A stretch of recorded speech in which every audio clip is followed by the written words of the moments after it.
नमस्कार मित्रांनो, आपल्या फार्मचे नाव मातोश्री गोट फार्म वांबुरी या ठिकाणी आपला फार्म आहे. तालुका राहुरी, जिल्हा अहमदनगर. अहमदनगरपासून 26 किलोमीटर अंतरावर आपला मातोश्री गोट फार्म आहे. तर आजचा व्हिडिओ बनवण्याचे दोन कारणं आहेत. एक बकरी ईदसाठी बोकड पालन किंवा अजून एक सध्या ज्यांना कोणाला बकरी ईदसाठी आत्ता लगेच जे बकरी ईद आहे त्यांना बोकड पाहिजे नसेल ते एक आपल्याकडे सध्या अवेलेबल आहे. तर आता आपण पहिल्या टप्प्यात बोलू. ज्यांना कोणाला सध्या लगेच बोकड पाहिजे असेल बकरी ईद करता, तर आपल्याकडे एक 100 किलोपासून तर एक 40 किलोपर्यंत बोकड अवेलेबल आहे. तर आपल्याकडं एक जबरदस्त क्वालिटीमध्ये कोटा आहे, बिटल आहे, शिरोई आहे, गुजरी आहे, सोजत आहे या जातीचे सध्या आपल्या फार्मवर जबरदस्त क्वालिटीमध्ये सध्या बोकड अवेलेबल आहेत. ज्यांना कोणाला पाहिजे नसेल त्यांनी आपल्या मातोश्री गोट फार्मशी संपर्क करायचा आहे. मित्रांनो, आपण व्हिडिओत पाहू शकता एक ब्लॅक कलरचा बोकड आहे. त्याचं वजन आहे सरासरी 110 ते 120 किलोच्या दरम्यान त्याचं वजन आहे. त्याच्यानंतर जो तांबड्या कलरमध्ये बोकड आहे म्हणजे तो बिटल क्रॉस बोकड आहे, तर त्याचं जे वजन आहे ते 80 प्लस त्या बोकडाचं वजन आहे. एक जबरदस्त क्वालिटी, जबरदस्त चमक आपल्या बोकडांत आहे. ज्यांना कोणाला बोकड अवेलेबल असतील त्यांनी आपल्या नंबरशी संपर्क करावा किंवा मातोश्री गोट फार्मला अवश्य व्हिजिट द्यावी.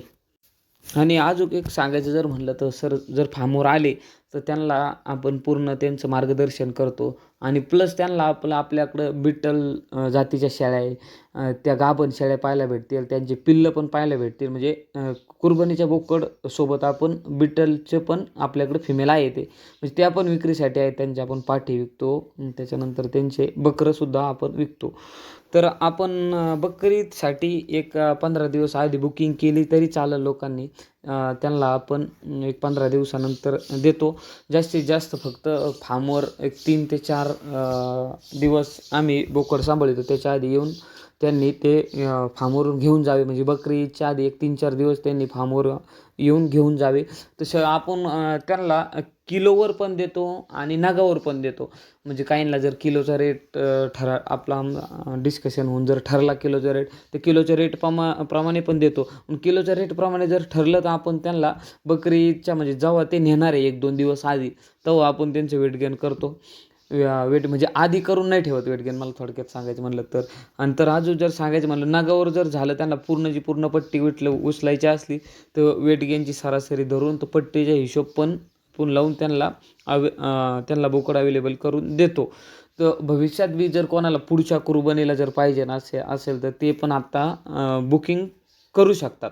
त्याच्यानंतर जर शेतकऱ्यांना तर नवीन जे शेळीपालक आहे, नवीन जे बोकड पालन करणारे जे लोक आहे त्यांना पण आपण बोकड अवेलेबल करून देतो. तर जे आपल्याकडून बोकड घेतात त्यांना आपण चाऱ्याचं नियोजन, त्यांना कसं डिवॉर्मिंग करते, त्यांना त्यांचं लसी कोणत्या टायमिंगला दिल्या जातात, चाऱ्याचं एक व्यवस्थापन म्हणजे त्यांची एक रेस्टिंग पिरियड असं, एक चाऱ्याचं म्हणजे कोणत्या टायमिंगला कोणता चारा टाकला पाहिजे, हे सगळं त्यांना आपण मार्गदर्शन करतो.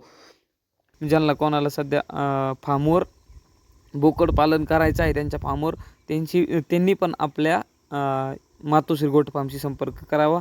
होता होईल तेवढं आपल्या फार्मशी लाईव्ह येण्याचा प्रयत्न करावा. कारण काय होतं, लाईव्ह आल्यावर हा फरक पडतो. तुम्हाला पण लाईव्ह ॲनिमल दिसतात. म्हणजे सगळं म्हणजे माझं जे संपूर्ण दिवसभराचं रुटीन आहे ते सगळं तुम्हाला पाहायला भेटतं. मला पण तुम्हाला असा भरपूर असा वेळ देता येतो आणि आपल्या फार्मवर त्यांनी संपर्क करावा. व्हिडिओ आवडला असेल तर सबस्क्राईब करा, लाईक करा आणि शेअर करायला विसरू नका.